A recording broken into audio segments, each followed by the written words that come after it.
তো তোমাদের বলেছিলাম যে এখানে কিন্তু প্রচুর ভান্ডারা থাকে এই জয়ন্তী বড় মহাকালে, সেরকমই কিন্তু একটি এখানে ভান্ডারা দেখতেই পাচ্ছ।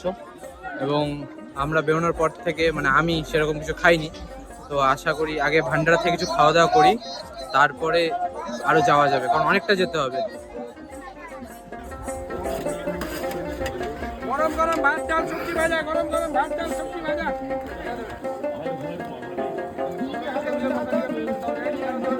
কিছু বলো।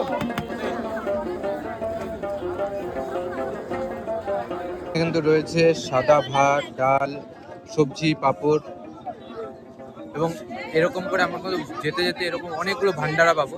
তো এখানে কিন্তু আসলে যদি আমি উপবাস না থাকেন, খাওয়া দাওয়ার কিন্তু কোনো অভাব নেই।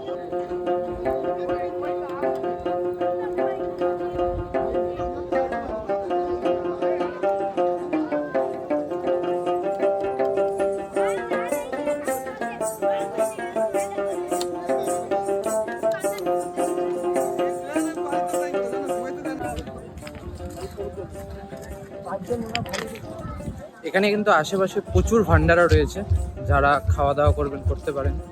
এবং অনেকেই হয়তো ভান্ডারা মানে বোঝেন না, সেটা বলে দিচ্ছি। ভান্ডারা অর্থাৎ এরা পুণ্য লাভের জন্য পুণ্যার্থীদের ফ্রিতে সেবা করে থাকেন, খাওয়া দাওয়া দেন, এটার জন্য কোনো টাকা পে করতে হয় না। তো এই সব কিছুই কিন্তু আলিপুর, কোচবিহার, শিলিগুড়ি এরকম নানান জায়গা থেকে ব্যক্তিগণরা এই ভান্ডারাগুলো দিয়ে থাকেন।